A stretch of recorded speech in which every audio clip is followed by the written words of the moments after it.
Hello बच्चों, कैसे हैं आप लोग। आई होप आप लोग अच्छे ही होंगे। बच्चों, हम लोगों ने स्टार्ट किया था क्लास 9 का संख्या पद्धति नाम का चैप्टर, और इसका एक लेक्चर पहले हो चुका है। और इसके पिछले एक्सरसाइज में हम लोगों ने संख्या और संख्या के कई सारे प्रकार के बारे में पढ़ा था।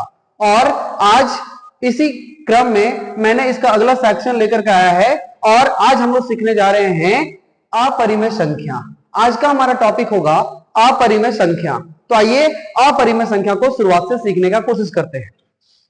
बच्चों, जब भी हम लोग अपरिमेय संख्या की बात करते हैं तो हमें कुछ समझ नहीं आता। जैसे कि जब हम लोग प्राकृत संख्या, पूर्ण संख्या, ऐसी संख्याओं की बात करते हैं तो उन सबको हम लोगों ने पढ़ा है और उसे हम लोग जनरल और प्रैक्टिकल तौर पे समझते हैं। बट आज हम लोग डीपली सीखेंगे कि अपरिमेय संख्या क्या है और ये कहां से आता है। देखिए, इस क्रम में हम लोग सीखते हैं। सबसे पहले हमें सीखना होगा दशमलव प्रसार। एक बार हम लोग को दशमलव प्रसार समझ में आ जाए, फिर आपको बहुत ही अच्छे से हम लोग इस टॉपिक पे पहुंच जाएंगे। आइए समझते हैं। दशमलव प्रसार का मतलब होता है कि आपके सामने इस तरह की कुछ संख्याएं दी हुई है। इन संख्याओं में से इसका दशमलव प्रसार हम लोग निकालेंगे, और दशमलव प्रसार निकालने के लिए क्या करते हैं, जो हर होता है इस हर से अंश में डिवाइड करते हैं। जैसे कि सबसे पहला सेक्शन आप देख पा रहे होंगे, 2 है और 2 से हम 3 में डिवाइड करेंगे। यदि हम ऐसा करते हैं तो 2 एकम 2 बचता है 1, पॉइंट देंगे तो 0 आएगा और 2 बचे 10। इस तरह से बच्चों इसका जो दशमलव प्रसार आया, यह दशमलव प्रसार 1.5 आता है। इस तरीके से यदि हम इन सबका दशमलव प्रसार करने की कोशिश करें तो इसका आएगा 0.6, इसका भी आएगा 0.6। यदि आप इसको गौर से देखें तो इसे हम लोग सबसे पहले काट सकते हैं। तो इसे हम लोग काट देंगे 2 से, तो 2 तिहाई 6 और 2 चौके 8, मतलब ये बनता है 3/4। और इसको भी हम दशमलव प्रसार में पहले ले आएंगे। दशमलव प्रसार में लाने के लिए अभी बताया कि 4 से हम अंश वाले को भागा करेंगे, मतलब इस तरह से। तो यदि हम इसको एक बार में तो जाएगा नहीं, तो सबसे पहले पॉइंट देते हैं, तो यहाँ 0 आएगा। 4 सत्ती 28, यहां बचता है 2, इसी पॉइंट के पहले वापस 0 और 4 पचे 20। इस तरीके से इसका जवाब हमारे सामने आ रहा है 0.75। अब आप लोगों को यहां तक समझ आ गया होगा कि ये सब क्या है। हम लोगों ने इस तरीके से इन सब का दशमलव प्रसार निकाल लिया। अब हम लोग सीखेंगे कि इस दशमलव प्रसार के वजह से हम लोगों ने क्या सीखा। तो बच्चों, यहां पर आपको जो भी संख्याएं दिख रही होंगी, इन सभी संख्याओं का एक खास बात है कि ये बिना किसी तरह का कोई रिमाइंडर, बिना कोई शेषफल छोड़े ये पूरी तरह से भाग लग जाता है। अब आइए हम लोग कुछ और संख्याओं के बारे में समझते हैं। अब बच्चों, आपके सामने एक ये इस तरह की संख्याएं हैं, और ये संख्याएं हैं दशमलव प्रसार, इसका भी हमें निकालना है। और कुछ ये इस तरह की संख्याएं हैं जिसका ज्यादातर हमने इन सभी को पहले से ही भाग करके रखा हुआ है, और एक आप इसके माध्यम से समझ लीजिए। जैसे कि 5/7 है। यदि हम लोग 7 को डिवाइड करते हैं 5 से, तो एक बार में नहीं जाएगा, हम 0 बार में लगाएंगे और पॉइंट देंगे, पॉइंट की वजह से यहाँ 0 आएगा। 7 सते 49, फिर आता है 1, इसी पॉइंट के बदले 0 आएगा। फिर से 7 एकम 7, फिर 3 आएगा माइनस करने पे, फिर इसी पॉइंट के बदले 0, 7 दूना 14, 7 21 आएगा। फिर 9, सॉरी 7 चौके 28 भी आ सकता है, ये होगा 4 बार में। 7 चौके 28,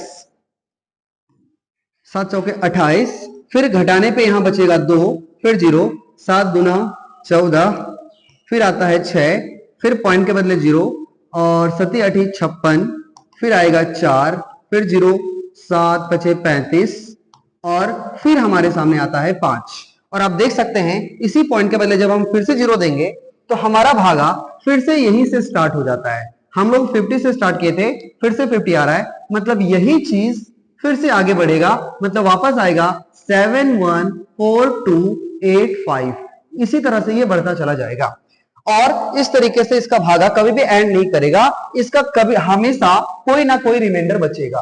तो ये हम लोगों ने इसका जो अभी भागफल निकाला, ये पूरा क्या आया, 0.714285, और फिर से 714285। इस तरीके से ये आगे की तरफ बढ़ते जा रहा है। अब बच्चों समझना है कि इन सभी संख्याओं का क्या मतलब है।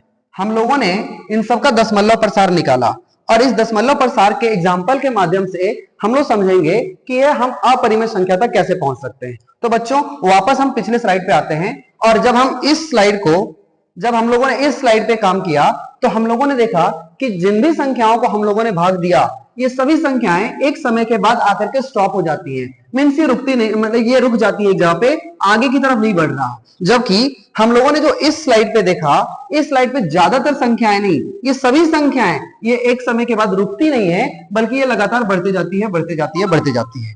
अब हम लोग सीखेंगे इसका नाम बहुत जरूरी है बच्चों। ये सभी संख्याएं जो एक समय के बाद रुक जाती हैं, ऐसी संख्याओं को हम कहते हैं, ये सारी संख्याएं जो एक समय के बाद रुक रही हैं, इन्हें हम लोग कहेंगे शांत संख्या।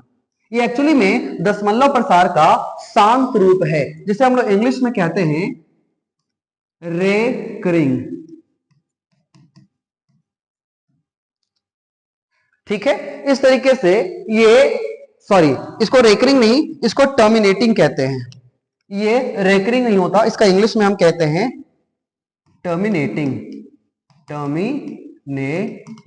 Terminating numbers. मतलब ये दशमलव प्रसार का ऐसा रूप है जिसमें ये एक समय के बाद स्टॉप हो जाता है, ये लगातार आगे नहीं बढ़ता। अब ये शांत संख्या जो होता है, इसे यदि हम लोग कहें आगे, तो शांत संख्या जो भी होता है, इसे हम लोग संख्या रेखा पर डिनोट कर सकते हैं। दूसरी बात कि ये सारी संख्याएं जो होती हैं, संख्या रेखा पर डिनोट करने के साथ साथ ये सभी संख्याओं को हम P/Q के रूप में बहुत आराम से लिख सकते हैं। वैसे भी आप देख सकते हो कि ये पहले P/Q मतलब एक परिमेय संख्या के रूप में था, जिसे हम लोगों ने दशमलव के रूप में लाया हुआ है। बच्चों इसको पहचानने के लिए एक नया नियम आप सीखने जा रहे हैं, बहुत इंपॉर्टेंट है, ध्यान से आप बोर्ड पर देखेंगे। ये सारी संख्याएं शांत होगा या ये सारी संख्याएं अशांत होगी, क्या इसको पहचानने का कोई नियम है? तो बच्चों ध्यान देंगे, जितनी भी शांत संख्याएं होंगी उसके हर में, मतलब उसके डेनोमिनेटर में हमेशा या तो 2 का गुणनखंड, या तो 5 का गुणनखंड, या तो दोनों का गुणनखंड आपको देखने को मिलेगा। यदि डेनोमिनेटर में केवल 2 2 into 2 into 2 into 2 ऐसा रहा, केवल 5 into 5 into 5 रहा, या तो 2 into 5 रहा, इन सभी केसेस में जो भी हमारा संख्या का दशमलव प्रसार होगा वो शांत होगा, मतलब एक समय के बाद जाकर के वो स्टॉप हो जाएगा। आप इन एग्जाम्पल के माध्यम से भी देख सकते हैं कि इसका डेनोमिनेटर में 2 था, इसी वजह से ये एक समय के बाद जाकर के शांत हो गया। इसके डेनोमिनेटर में 5 था, इसके डेनोमिनेटर में 4 था। 4 का मतलब ये हुआ कि ये 2 into 2 है, सिर्फ 2 का ही फैक्टर हमें देखने को मिल रहा है। आगे है 10, और ये 10 का मतलब होता है 2 into 5। तो आप लोगों ने सीखा कि यदि हर में, मतलब नीचे यदि 2 और 5 का केवल गुणनखंड हुआ, तो इससे जो भिन्न हमारा बनने वाला, जो परिमेय संख्या आने वाला है, इसका दशमलव प्रसार हमेशा शांत होगा। आप लोगों ने पहली बात सीखी। अब आते हैं नेक्स्ट स्लाइड पे। ये जो आप लोगों ने पढ़ा, ये जो सारी संख्याएं हैं, ये आप देख रहे हैं कि लगातार बढ़ती जा रही है, ये एक समय के बाद रुकती नहीं है। तो बच्चों ऐसी संख्याओं को जो एक समय के बाद स्टॉप नहीं होती, इन्हें हम लोग कहते हैं अशांत। मतलब दशमलव प्रसार का अशांत रूप है। इसका मतलब इसे हम लोग कहते हैं नॉन टर्मिनेटिंग। ये नॉन टर्मिनेटिंग है। नॉन टर्मिनेटिंग का मतलब होता है कि एक जगह पे बात जाकर के इसका जो रिमाइंडर है वो स्टॉप नहीं होता, इसका शेषफल शून्य नहीं होता, बल्कि ये लगातार बढ़ते चला जाता है। अब आप देख सकते हैं इसको अशांत इसलिए कहा है क्योंकि ये लगातार बढ़ रहा है, 1.3333 ऐसे ये इनफाइनाइट तक जा सकता है, ये स्टॉप नहीं होता, इसीलिए हम इसे अशांत संख्या कहते हैं। अब बच्चों यहां से आपको कुछ नई बात सीखने को मिल सकता है, जैसे कि आप इन सभी नंबर्स को देखें तो ये सभी कोई ना कोई फिक्स नंबर को लगातार रिपीट कर रहा है। यहां पर भी यहां से यहां तक एक फिक्स नंबर है जो बार बार रिपीट हो रहा है। यहाँ 5 है जो बार बार रिपीट हो रहा है, यहाँ 6 है जो बार बार रिपीट हो रहा है। लेकिन इसके साथ साथ कुछ ऐसे नंबर्स हो सकते हैं जो बार बार एक ही चीज रिपीट ना हो, बल्कि वो अलग अलग नंबर्स आता रहे। जैसे कि हम लोग एग्जाम्पल में देखें तो हमारा एग्जाम्पल है जैसे कि 6.2154631549 इस तरह से आगे बढ़ते चला जा रहा है। एक और एग्जाम्पल लेते हैं बच्चों, जैसे कि 0.15 031 05 038 इस तरह से आगे बढ़ते चला जा रहा है। एक और एग्जांपल देखते हैं, जैसे कि 0.10 100 100 1 4 बार 0 इस तरह से आगे बढ़ते चला जा रहा है। बच्चों अब आप लोग समझ पा रहे होंगे कि अशांत जो है, दशमलव प्रसार का जो अशांत वाला रूप है वो दो तरह का हो सकता है। एक इस स्वरूप का हो सकता है और एक इस स्वरूप का हो सकता है। अब दोनों में आपको ना अंतर समझना होगा। ये दोनों में बेसिक अंतर क्या है, देखिए यहां पर एक ही संख्या बार बार रिपीट हो रहा है, यहाँ इतनी संख्याएं एक साथ रिपीट हुई, यहाँ ए संख्या बार बार रिपीट हो रही है, यहाँ 6 बार बार रिपीट हो रहा है, लेकिन इन सभी संख्याओं में ऐसा कोई एक निश्चित नंबर नहीं है जो बार बार रिपीट हो रहा है।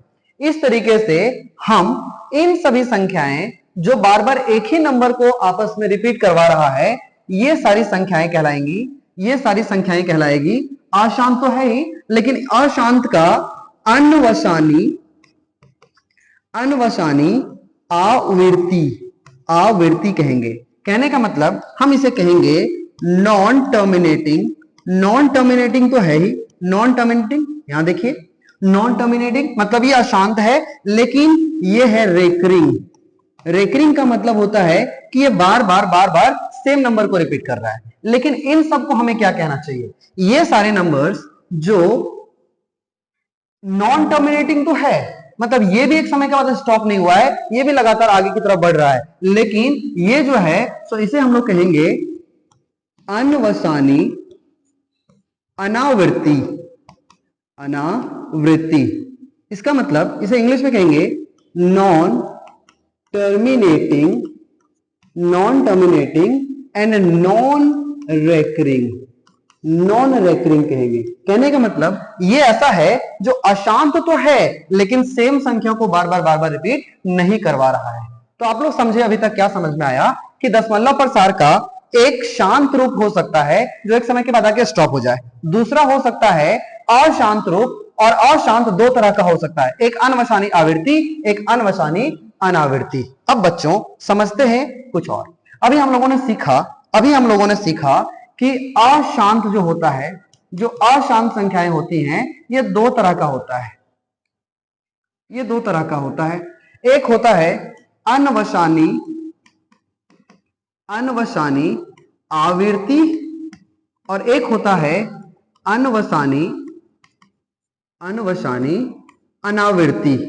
दोनों में अंतर आप लोगों ने अभी भी देखा कि ये संख्या एक ही चीज को बार बार रिपीट करता है, जबकि ये संख्या कुछ भी हो सकता है, ये कभी रिपीट नहीं करता। अब बच्चों यहां से कुछ मेजर एग्जांपल समझते हैं, जैसे कि अनवसानी अनावृत्ति का कुछ एग्जांपल है। जैसे कि आप लोगों ने समझा होगा कि पाई जो होता है, पाई इसका वैल्यू होता है 22/7, या तो जनरली हम लिखते हैं 3.14। लेकिन बच्चों असल बात यह है, वास्तविक बात यह है कि पाई का वैल्यू सिर्फ यही तक फिक्स नहीं है, या डेफिनेट ये वैल्यू नहीं है। पाई का एक्चुअली में जो वैल्यू होता है वो 3.1456875 इस तरह से आगे की तरफ non terminating and non recurring बनाता है। इसका मतलब हम ये कह सकते हैं कि यदि आपको एग्जाम में पूछा जाए कि 22/7 एक परिमेय संख्या है या अपरिमेय संख्या, तो आप इसे परिमेय संख्या ही कहेंगे। लेकिन यदि पाई आ जाए तो पाई जो होता है वो अपने आप में कभी भी वो परिमेय संख्या नहीं होगा, वो अनवसानी अनावृत्ति में आता है। मतलब ये जो है इसका एग्जांपल में पाई भी शामिल हो सकता है। अब इसमें बेसिक बात आपको क्या सीखना होगा कि जो अनवसानी अनावृत्ति है, जो एक ही चीज बार बार रिपीट हो रहा है, ये एक परिमेय संख्या होता है, ये एक परिमेय संख्या होता है। मतलब इसे हम P/Q के रूप में लिख सकते हैं। बच्चों आने वाले एक्सरसाइज में हम लोग इस तरह के जो रूप होते हैं, इस तरह के संख्याओं के जो रूप होते हैं, इसे परिमेय संख्या के रूप में लिखना सीखेंगे। सबसे बड़ी बात है अनवसानी अनावृत्ति का। अनवसानी अनावृत्ति जो एक ही संख्या बार बार रिपीट नहीं करता, ऐसी संख्याओं को हम कहते हैं अपरिमेय संख्या। और यही अपरिमेय संख्या का हमारा इंट्रोडक्शन था। अब आप लोगों ने यदि इसको बहुत अच्छे से सीख लिया हो तो आने वाले क्वेश्चंस को आप बहुत आराम से बना सकते हैं। बच्चों अनवसानी अनावृत्ति में जैसे हम लोगों ने पाई का एग्जांपल लिया है, ऐसे ही और क्या क्या हो सकता है सर, ऐसा और कौन कौन से एग्जांपल हो सकते हैं जो अनवसानी अनावृत्ति का एग्जांपल बनता है। मतलब इस तरीके से और कौन सा ऐसे नंबर्स हैं जो लगातार मतलब रुकते नहीं है, अशांत होते हैं, और नॉन रेकरिंग भी होते हैं, मतलब एक ही संख्या बार बार रिपीट नहीं होते। तो अभी हमने आपको बताया पाई होता है। इस तरीके से वे सारे वैल्यूज जिसका पूर्ण वर्गमूल नहीं होता, जैसे कि √2, जैसे कि √3, लेकिन ध्यान रखें √4 नहीं होगा, क्योंकि √4 से बाहर निकल सकता है 2, और 2 यदि बाहर निकलेगा तो वो जो है सो अपने आप में एक परिमेय संख्या बनाएगा, वो अपरिमेय संख्या नहीं बन सकता। तो √2 हो गया, √3 हो गया, √4 नहीं होगा, फिर √5 होगा, √6 होगा, √7 होगा, √8 होगा, √9 नहीं हो सकता क्योंकि उससे 3 बाहर आ सकता है।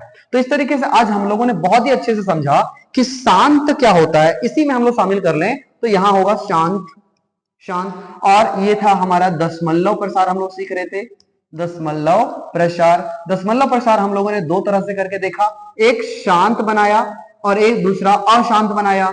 शांत वो होता है जो एक समय के बाद स्टॉप हो जाता है। इसे P/Q के रूप में लिखना बहुत आसान है। आप जानते हैं कि पॉइंट उड़ा करके हमने नीचे में 10 डालेंगे तो ये P/Q के रूप में बहुत आराम से आ सकता है। तो ये तो शांत हुआ, जिसे हम लोग परिमेय संख्या कहते हैं। ये परिमेय संख्या बनाता है, संख्या रेखा पर इसे डाल सकते हैं। और इसको पहचानने का नियम ये था कि इसके हर में हमेशा 2 और 5 के अंश आपको दिखेंगे ही दिखेंगे, लेकिन ये सारे नंबर्स इन सभी में कभी भी नीचे में 2 और 5 नहीं दिखेंगे। 2 और 5 के अलावा और भी कोई दूसरे नंबर्स आपको दिखेंगे। जैसे कि यहां देखिए, जब हम लोगों ने अशांत वाला दशमलव प्रसार करवाया था तो नीचे में कहीं भी 2 और 5 का कोई ऐसा गुणनखंड नहीं मिलेगा आपको जो हर में शामिल हो। इस तरीके से बच्चों हम लोगों ने फाइनली समझा कि दशमलव प्रसार का शांत और अशांत रूप में हम लोग फाइनली अपरिमेय संख्या तक पहुंच चुके हैं। आप लोग समझे कि इसे हम P/Q के रूप में लिख सकते हैं। एक और बात है, इसे भी P/Q के रूप में लिख सकते हैं। हाँ, इसे हम लोग संख्या रेखा पर डाल सकते हैं। और सबसे बड़ी बात कि ये परिमेय संख्या ना होते हुए भी इसे भी हम लोग संख्या रेखा पर डाल सकते हैं। इसे भी हम लोग संख्या रेखा पर डाल सकते हैं। और आने वाला जो हमारा क्वेश्चन है उसमें हम लोग यही सीखेंगे कि कैसे हम एक अपरिमेय संख्या को संख्या रेखा पर डालते हैं। तो आई होप आप लोगों ने आज का ये इंट्रोडक्शन सबसे पहले जरूर अच्छे से सीखा होगा, तब हम लोग आगे की तरफ क्वेश्चन पे बढ़ेंगे। तो चलिए स्टार्ट करते हैं आज का फर्स्ट क्वेश्चन। एग्जांपल नंबर 3 का क्वेश्चन है, संख्या रेखा पर √2 का स्थान निर्धारण करिए। अब आप जानते हैं कि ये जो √2 होता है ये अपने आप में दो चीज बताता है कि ये एक अपरिमेय संख्या है क्योंकि ये रूट से बाहर नहीं निकल सकता। दूसरा बात, आप इसका सीखे होंगे दशमलव प्रसार 1.414 से स्टार्ट होता है, बाकी आगे ना जाने कहां तक जाता है, ये आगे की तरफ बढ़ते चला जाता है। अब ऐसी संख्याओं को हम कैसे किसी संख्या रेखा पर डाल सकते हैं, तो आइए सीखते हैं, आज कुछ नया सीखते हैं। सबसे पहले आपको क्या करना है, स्केल के माध्यम से एक संख्या रेखा तैयार करना है, जैसे कि 0, 1 और 2। बहुत ही ध्यान से सीखना है आपको ये चीज। और आप जानते हैं कि 0 से 1 के बीच में 1 इकाई की हम लोगों ने यूनिट ली है। 1 इकाई लिया डिस्टेंस, और जितना डिस्टेंस आप यहां से यहां तक लिए हो स्केल से मापकर उतना ही डिस्टेंस ऊपर की तरफ भी आपको लेना है। जैसे कि हम यहां से यहां तक बिल्कुल लंबवत लेना है। यदि यहां से यहां तक 1 इकाई है तो ये भी आपको 1 इकाई ही लेनी है। ऐसे करने से क्या बेनिफिट होगा, तो आप जानते हैं यहां ये बिल्कुल इस तरह से लेटा हुआ है और ये खड़ा हुआ है, ये क्षैतिज और ये ऊर्ध्वाधर है, और इस तरह से ये लंब बना रहा है, मीन्स यहाँ 90 डिग्री बन रहा है। यदि ये 90 डिग्री बन रहा है तो हमें यहां ये डिस्टेंस हमें फाइंड आउट करना है कि ये डिस्टेंस क्या होगा। यदि हमें ये डिस्टेंस मालूम पड़ गया तो फिर हम इसके स्थान को बहुत ही अच्छे से निर्धारण कर सकते हैं। अब आइए यही काम करने की कोशिश करते हैं। अब ये हम लोग कैसे करते हैं, आइए सीखते हैं। इसे आप मान लीजिए A, इसे मान लीजिए B, और इस पोजीशन को आप मान लीजिए C। तो बच्चों आप बहुत अच्छे से देख पा रहे होंगे कि ये एक तरह का ट्राइंगल बना रहा है, और ये ट्राइंगल समकोण त्रिभुज है, समकोण त्रिभुज बना रहा है। और समकोण त्रिभुज में आप लोगों ने बहुत ही अच्छे से पढ़ा होगा कि समकोण त्रिभुज में पाइथागोरस प्रमेय अप्लाई हो जाता है। तो त्रिभुज ABC में हम क्या करेंगे, पाइथागोरस प्रमेय लगाएंगे। पाइथागोरस प्रमेय से, पाइथागोरस प्रमेय से बहुत ध्यान से आपको बोर्ड पर देखना है। अब हम क्या करने वाले हैं, तो पाइथागोरस हमें कहता है कर्ण स्क्वायर बराबर लंब स्क्वायर जोड़ आधार स्क्वायर, ऐसा फॉर्मूला आप पढ़े होंगे। ये है कर्ण, ये है लंब और ये है आधार। तो कर्ण का स्क्वायर बराबर लंब स्क्वायर जोड़ आधार स्क्वायर। कहने का मतलब AC जो कि हमारा कर्ण है, तो AC का स्क्वायर बराबर लंब का स्क्वायर, लंब है हमारा BC का स्क्वायर प्लस आधार का स्क्वायर जो कि हमारा है AB का स्क्वायर। अब आप लोग देख रहे हैं कि हमारा BC जो है, BC ये भी हमारा एक यूनिट है, AB जो है ये भी हमारा एक यूनिट है। अब बच्चों यदि एक का वर्ग किया जाए तो एक का वर्ग किया जाए तो एक, और इधर हमारा आएगा AC का स्क्वायर। तो AC इक्वल टू क्या हो जाएगा, एक और एक दो, और आप पढ़े होंगे कि यदि इधर से स्क्वायर हटाया जाए तो इस साइड में रूट में चले आता है। और इस तरीके से हम लोगों ने फाइंड आउट कर लिया है कि AC का डिस्टेंस क्या होगा। अब बच्चों आप ध्यान से देखें तो A से लेकर C तक दूरी √2 आ रहा है, और ये √2 तभी आएगा यदि हमारा बेस मतलब आधार एक हो और लंब एक हो। इसीलिए शुरुआत में हमने यहां से यहां तक एक इकाई और यहां से यहां तक भी एक इकाई लिया था। अब बोलोगे सर यहां से यहां तक का डिस्टेंस यदि √2 है तो इससे हम संख्या रेखा पर कैसे दर्शा सकते हैं कि संख्या रेखा पर √2 का जो डिस्टेंस है वो कहां आएगा। तो बच्चों इसके लिए आपको यूज करना चाहिए प्रकाल का। यदि आपके पास प्रकाल होगा तो प्रकाल की मदद से जितना डिस्टेंस यहां है इसी तरह से हम एक डॉट लाइन यहां डालेंगे, और यदि आप प्रकाल की मदद से इस तरह से डालोगे तो आपको पता चलेगा कि यहां पर एक वो पोजीशन प्राप्त हो रहा है जो, यदि प्रकाल से यहां तक का डिस्टेंस √2 था तो जाहिर सी बात है कि इसे हम यहां तक करेंगे तो यहां से यहां तक का जो डिस्टेंस होगा ये भी √2 ही होगा। और इस तरीके से बहुत ही आसानी से हम लोगों ने देखा कि यहां के बाद एक और दो के बीच में, इनफैक्ट बीचों बीच से थोड़ा सा पहले, और आप इसके वैल्यू को भी बहुत ध्यान से देखोगे तो बीचों बीच मतलब लगभग 1.5 होता है 1 और 2 के बीच में, लेकिन उससे थोड़ा सा कम है। और हमारा जो एक्चुअली में ये जो √2 आ रहा है उसका पोजीशन भी बीचों बीच वाले पोजीशन से थोड़ा सा पहले आ रहा है, जो इस बात को साबित करता है कि √2 का पोजीशन हम लोग बिल्कुल सही प्राप्त कर लिए हैं। बच्चों आई होप आपको √2 का जो निर्धारण है वो बहुत ही अच्छे से समझ में आ गया होगा। अब आइए हम लोग नेक्स्ट क्वेश्चन पे आते हैं, और हमारा क्वेश्चन है संख्या रेखा पर √3 का स्थान निर्धारण करिए।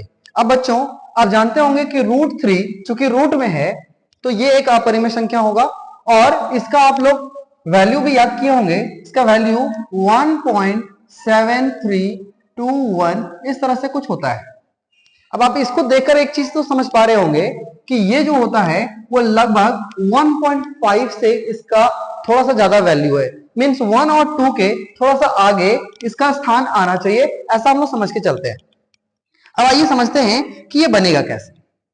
सबसे पहले आपको एक संख्या रेखा बनाना है 0 1 2, और सबसे पहले हम लोग क्या करेंगे, जो √2 को बनाने का जो प्रोसेस था उसी प्रोसेस को पहले कंप्लीट करेंगे।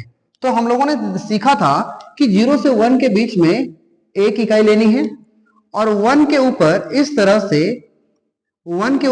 से एक लंबवत एक इकाई का ही एक ऊर्ध्वाधर रेखा खींचेंगे। और इस तरीके से हम लोगों ने सीखा था कि यदि हम इसको यहां से यहां मिलाते हैं तो ये जो डिस्टेंस बनता है, यदि आधार एक हो और लंब भी एक हो तो उस समय ये जो डिस्टेंस बनता है ये हम लोगों ने सीखा था कि ये √2 बनता है। और बच्चों हम लोगों ने फिर सीखा कि इसी को जब हम नीचे ले आए, प्रकाल से जब नीचे लाए तो ये कुछ पोजीशन जो आ रहा था ये √2 का पोजीशन था। अब हमको क्या करना है, √3 का स्थान निर्धारण करने के लिए √2, जो √2 का पोजीशन है यहां से ऊपर की तरफ एक इकाई का ही एक डिस्टेंस लेना है। और अब हम क्या करेंगे, जब हम इसको यहां से यहां मिलाएंगे तो फिर इसका डिस्टेंस क्या आएगा ये हमें सीखना है इस क्वेश्चन के माध्यम से। तो देखिए अब हम लोग क्या करते हैं, फटाफट मानते हैं, इसको मानते हैं A, इसे मानेंगे B और इसे मानेंगे C। तो ऐसा करने से हमारे पास क्या होगा, हमारे पास जो त्रिभुज आ रहा है वो त्रिभुज है ABC में। वापस से अप्लाई करेंगे तो पाइथागोरस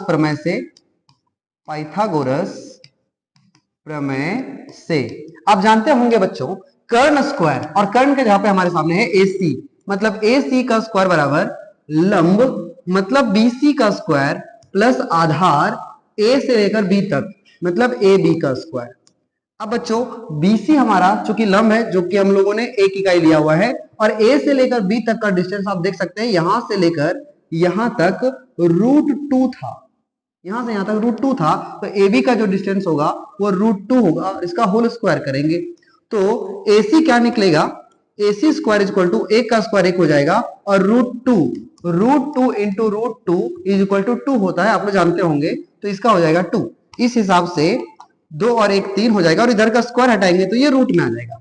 इस तरीके से आप देख सकते हैं कि जो हमारा AC आया, ये AC का टोटल वैल्यू जो आ रहा है वो आ रहा है हमारा √3। इसका मतलब बच्चों ये जो हमारा आ रहा है A से लेकर C तक, ये आया √3। अब जैसे हम लोगों ने √2 को ज्ञात करने के लिए क्या था, वैसे ही A से C को हम इस तरीके से एक प्रकार से इस तरह से इसके ऊपर गिराएंगे, और जो डिस्टेंस यहां से यहां तक होगा यही डिस्टेंस हमें यहां प्राप्त होगा, मतलब ये जो बना हमारा ये √3 का पोजीशन है। और आप देख सकते हैं कि ये बीचों बीच के पोजीशन से, जो बीचों बीच का पोजीशन था उससे थोड़ा सा आगे है, मतलब 1.7 के आसपास में आ रहा है, मतलब हमारा जो है, हमारा जो स्थान है वो बिल्कुल सही है। अब बच्चों आप लोग, चूंकि हम ऐसे ही हाथ से कर रहे हैं इसीलिए थोड़ा सा आगे पीछे हो सकता है, बट आप लोग जब स्केल से करोगे तो एग्जैक्टली आपको एक सही पोजीशन देगा। अब बच्चों आई होप आपको √2 और √3 का संख्या रेखा पर स्थान को निर्धारित करने आ गया होगा, और इस तरीके से हम लोग अगला क्वेश्चन पे आते हैं। अब बच्चों हमारा नेक्स्ट जो आ रहा है ये है प्रश्नावली। अब हमारा प्रश्नावली स्टार्ट हो चुका है 1.2। आइए जल्दी जल्दी समझते हैं।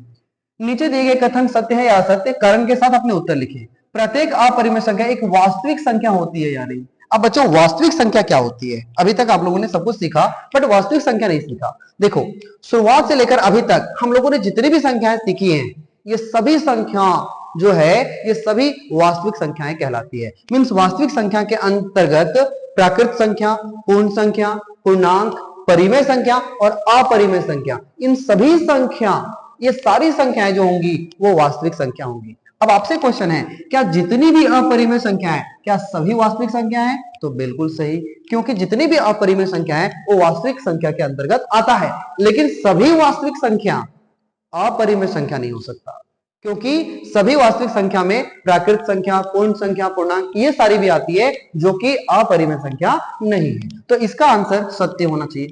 दूसरा क्वेश्चन है, संख्या रेखा का प्रत्येक बिंदु √m के रूप का होता है, जहां m जो है एक प्राकृत संख्या है, मतलब 0 नहीं 1 से स्टार्ट होगा और होगा 1 2 3 4 5 6। क्या इस रूप का होता है? तो हम लोगों ने सीखा है कि संख्या रेखा यदि ये है, यहाँ 0 है, यहाँ 1 है, यहाँ 2 है, यहाँ 3 मान लेते हैं, तो इसके बीच बीच में यहां पर √2 आया था, यहां पर √3 आया था, लेकिन सॉरी ये नहीं होगा, √2 और √3 जो आएगा ये आपका आएगा 1 और 2 के बीच में। तो हमारा √2 का वैल्यू कुछ यहां आया था, √3 का वैल्यू यहां आया था। तो बच्चों क्या ये रूट में है? ये तो रूट में नहीं है। क्या ये रूट में है? ये भी रूट में नहीं है। ये रूट में है, ये भी रूट में नहीं है। तो ऐसा नहीं है कि एक संख्या रेखा पर हर एक जो बिंदु होता है वो रूट के रूप में रहता है, मींस अपरिमेय संख्या के रूप में रहता है, ऐसा जरूरी नहीं है। हम लोगों ने देखा कि यहां ये √2 के रूप में हो सकता है, यहां √3 के रूप में हो सकता है, √4 का वैल्यू एग्जैक्टली 2 होता है, जो कि अपरिमेय संख्या नहीं है, जो रूट के रूप में नहीं रहता, वो रूट से बाहर 2 के रूप में रहता है। इसके बाद यदि हम √5 देखें तो यहां आ सकता है, √6 यहां आ सकता है, √7 यहां आ सकता है, √8 इसके बीच में कहीं आएगा, और वापस √9 का जो वैल्यू है वो 3 होगा, और ये 3 कभी भी रूट के अंदर नहीं रहता, ये √9 का वैल्यू 3 होता है। 3 एक परिमेय संख्या है, ये अपरिमेय संख्या के रूप में नहीं है। अब क्वेश्चन समझते हैं, संख्या रेखा का प्रत्येक बिंदु इस रूप में होता है क्या? इसका जवाब बिल्कुल नहीं होना चाहिए, नेगेटिव जवाब होना चाहिए, क्योंकि सारे बिंदु जो होते हैं वो √m के रूप का नहीं होते। चलिए गुड। अब नेक्स्ट क्वेश्चन हमारा है, क्या प्रत्येक वास्तविक संख्या अपरिमेय संख्या होता है? अब इसका जस्ट उल्टा, हमने कहा था कि वास्तविक संख्या के अंतर्गत सारे नंबर्स आ जाते हैं, तो एक प्राकृत संख्या वास्तविक संख्या हो सकता है, एक पूर्णांक हो सकता है, परिमेय संख्या वास्तविक संख्या हो सकता है, अपरिमेय संख्या वास्तविक संख्या हो सकता है, लेकिन एक वास्तविक संख्या सब कुछ तो नहीं हो सकता ना। एक वास्तविक संख्या पूर्णांक परिमेय संख्या सारा नहीं हो सकता, तो हम कह सकते हैं इसका भी आंसर होगा नेगेटिव, इसका जवाब भी नेगेटिव होगा। चलिए अब हम लोग बढ़ते हैं नेक्स्ट क्वेश्चन की तरफ।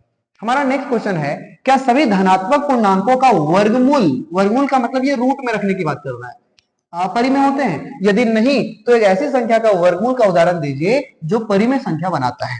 तो बच्चों हम लोग ध्यान से देखते हैं, धनात्मक पूर्णांक लेते हैं जैसे कि 1 2 3 4 5 6 7 8 9, यहां तक के एग्जाम्पल को ध्यान से समझते हैं। अब यदि हम इन सभी का वर्गमूल निकालना चाहें, मतलब यदि हम सभी का रूट कर दें, तो यदि हम रूट निकालना शुरू कर दें तो इन सभी का हमें वर्गमूल प्राप्त होगा। तो आप समझ पा रहे होंगे कि इसमें से सारी संख्याएं, जितनी भी संख्याएं हैं, ये सारी संख्याएं रूट से बाहर तो नहीं आ सकती। कुछ कुछ संख्याएं ऐसी होंगी जो रूट के अंदर ही परमानेंटली रहती है, और ऐसी ही संख्याओं को तो हम परिमेय संख्या कहते हैं। तो इसके बाहर आ सकता है क्योंकि रूट 1 का वैल्यू 1 ही होता है, इससे बाहर नहीं आ सकता। तो ये तो ऐसे ही रहेगा, ये भी ऐसा ही रहेगा, लेकिन ये बाहर निकालेगा 2, क्योंकि 4 जो है वो 2 का वर्ग होता है और 4 का वर्गमूल 2 होता है। ये रूट 5 के रूप में रहेगा, ये रूट 6 के रूप में रहेगा, ये रूट 7 के रूप में रहेगा, ये रूट 8 के रूप में रहेगा, और वापस से यहां आ जाएगा बाहर 3। अब यदि आप क्वेश्चन पे नजर डालोगे तो आपको समझ में आएगा, क्या सभी धनात्मक पूर्णांक के वर्गमूल अपरिमेय होते हैं? तो देखिए आप, ये दोनों अपरिमेय नजर आ रहे हैं, ये सारे अपरिमेय नजर आ रहे हैं, लेकिन क्या सभी धनात्मक पूर्णांक अपरिमेय नजर आ रहे हैं? बिल्कुल नहीं। तो इसका जवाब नहीं होगा, और नहीं के बाद आपको क्या लिखना है वो आप यहां से समझ पा रहे होंगे कि सभी जो है वो अपरिमेय संख्या नहीं होगा, सभी धनात्मक पूर्णांक का वर्गमूल अपरिमेय नहीं होगा। और ऐसे एग्जाम्पल्स जो है वो आप एग्जाम्पल में एक रूट 1, एक रूट 4, एक रूट 9 ऐसा लिख सकते हैं जिसके बाहर निकलते ही ये परिमेय बन जाता है, ना कि ये अपरिमेय बना रहता है। ये भी परिमेय है, ये भी परिमेय है, और ये भी परिमेय संख्या बनाता है। इस हिसाब से ये तीनों एग्जाम्पल आप इस रूप में, इसका उदाहरण के रूप में लिख सकते हैं, और ये सारे अपरिमेय बनते हैं। आई होप आपको ये क्वेश्चन समझ आ गया होगा। नेक्स्ट क्वेश्चन पे चलते हैं। हमारा नेक्स्ट क्वेश्चन है, रूट 5 को आप किस प्रकार निरूपित करोगे? इसको निरूपित करने के लिए वापस से हम लोग जल्दी से सीख लेते हैं। एक संख्या रेखा बनाएंगे, यहाँ 0 है, यहाँ 1 है, यहाँ 2 है। बच्चों इस बार क्या करना है, आपको ध्यान से सीखना है कि रूट 2 कैसे आया था। यदि हम 1 + 1 किए थे तो रूट 2 बनाया था, मतलब बेस भी 1, हाइट भी 1, तो ये रूट 2 आया था। रूट 3 बनाने के लिए हम लोगों ने 1 लिया था यूनिट, नीचे 1 लिया था, सॉरी नीचे लिया था रूट 2 का स्क्वायर, और हाइट लिया था 1 का स्क्वायर। इस हिसाब से हमें रूट 3 प्राप्त हो गया था। अब आप सोचिए कि यदि हमको रूट 5 प्राप्त करना है, तो यदि हम ऐसा रखें कि इसको हम 2 का वर्ग कर दें और एक 1 का वर्ग कर दें, तो 2 का वर्ग 4 और 1 का वर्ग 1 मिला करके 5 हो जाएगा, और इस तरीके से हम रूट 5 तक पहुंच सकते हैं। तो अब हमें लेना कैसे होगा वो समझते हैं। हमें संख्या रेखा पर कैसे लेना है और कितना लेना है इसके बारे में समझते हैं। देखिए बच्चों, हमें बेस जो है, बेस वो 0 से लेकर 2 तक, मतलब 2 इकाई लेनी है। इस बार जो बेस है वो हमें 2 इकाई लेनी है, और हाइट यहां से ऊपर की तरफ 1 इकाई लेनी है। ऐसी स्थिति में ये कितना आएगा ये हमें देखना होगा। ये जो है ये कितना आएगा ये हमें देखना है। तो चलिए हम लोग मान लेते हैं, इसको मान लेते हैं A, इसे मान लेते हैं B, इसे मान लेते हैं C। पाइथागोरस अप्लाई करेंगे त्रिभुज ABC में, त्रिभुज ABC में पाइथागोरस प्रमेय से, पाइथागोरस प्रमेय से AC का स्क्वायर मतलब कर्ण स्क्वायर बराबर लंब स्क्वायर मतलब BC का स्क्वायर प्लस आधार स्क्वायर मतलब AB का स्क्वायर, ऐसा फॉर्मूला होता है। तो AC का स्क्वायर कितना निकलेगा, देखिए BC हमारा, सॉरी BC है 1 का स्क्वायर प्लस AB है 2 का स्क्वायर। अब बच्चों 1 का स्क्वायर 1 होता है और 2 का स्क्वायर 4 होता है। इस तरीके से यदि हम AC निकालना चाहें तो 4 और 1 5 और इधर का स्क्वायर हटाते ही ये रूट में आएगा। यहां से आप सीखे कि जो हमारा AC का वैल्यू आना चाहिए ये √5 आना चाहिए, मतलब ये है हमारा √5। अब बच्चों यदि हम प्रकार की मदद से इसको हम इस तरह से प्लॉट करना चाहे संख्या रेखा पर, तो ये जो पोजीशन हमें प्राप्त हो रहा है यही पोजीशन √5 का बनेगा। और √5 का जो वैल्यू होगा वो 2 और 3 जो मेन नंबर है उसके बीच में कहीं आएगा √5 का वैल्यू। इस तरीके से आप लोगों ने √5 को भी बहुत ही आसानी से संख्या रेखा पर डालने सीख गए। आज हम लोगों ने अपरिमेय संख्या क्या होता है वो भी सीखे और अपरिमेय संख्या को संख्या रेखा पर कैसे निरूपित कर सकते हैं ये भी आज के क्लास में हम लोगों ने सीखा। बच्चों ये आप देख सकते हैं अपरिमेय संख्या का लगातार एक नया रूप। देखिए यहाँ इसको हम थोड़ा ध्यान से समझ ले तो आपको ज्यादा अच्छा फील होगा कि यदि हम आधार भी 1 ले और हाइट भी 1 ले तो आप जानते हो कि ये जो निकल रहा था ये √2 निकल रहा था, राइट। अब आप जान रहे हो कि यहां से यहां तक √2 है। अब यदि हम √2 पर ही एक इकाई और की यदि हम लंब खींच दे तो इस हिसाब से जो इसका कर्ण बनेगा ये √3 निकल रहा था, हम लोगों ने क्वेश्चन के माध्यम से सीखा है। यदि हम लोग √3 के ऊपर भी एक इकाई का वापस से बना दें तो जो आने वाला नया कर्ण का जो वैल्यू होगा वो √4 होगा। और √4 अच्छा √4 का ही मतलब होता है 2। यदि हम लोग 2 के ऊपर एक इकाई की फिर से बना दें तो जो कर्ण मिलेगा वो मिलेगा √5। जैसा कि हम लोगों ने पिछले स्लाइड में देखा कि यदि यहां से यहां तक 2 हुआ तो जो मिलने वाला कर्ण होगा वो √5। इस तरीके से हम लोगों ने देखा कि ये 2 और उसके ऊपर यदि एक खींच दिया जाए तो जो कर्ण मिलेगा वो √5 मिलेगा। इस तरीके से जब हम लगातार बढ़ाते जाते हैं तो एक सर्पिल के आकार का एक डिजाइन तैयार हो जाता है और ये जो सर्पिल का आकार का जो डिजाइन है वो लगातार बढ़ते हुए वर्गमूल संख्याओं को दर्शाता है। ये लगातार √2 √3 √4 √5 √6 इस तरीके से आगे बढ़ता हुआ चलता है और इस तरीके से कई सारे नंबर्स को हम इस तरह से भी प्लॉट कर सकते हैं, अन्यथा जो हमने आपको बताया है उस तरह से भी आप प्लॉट कर सकते हैं। तो ये रहा आपका आज का बेहतरीन कॉन्सेप्ट। अब बच्चों आज का सेशन हम लोग यही खत्म करते हैं और आज हम लोगों ने बहुत ही बेहतरीन तरीके से हम लोगों ने सीखा दशमलव प्रसार सीखा। दशमलव प्रसार का सबसे पहले हम शांत और अशांत करने सीखे और इस तरीके से हम लोग अपरिमेय संख्या तक पहुंचे और अपरिमेय संख्या को संख्या रेखा पर भी डालने सीख गए। अब बच्चों नेक्स्ट क्लास में हम लोग कुछ बेहतरीन लेकर के आएंगे। तब तक बहुत ही अच्छे से पढ़ते रहिए, सीखते रहिए और मस्त रहिए। धन्यवाद।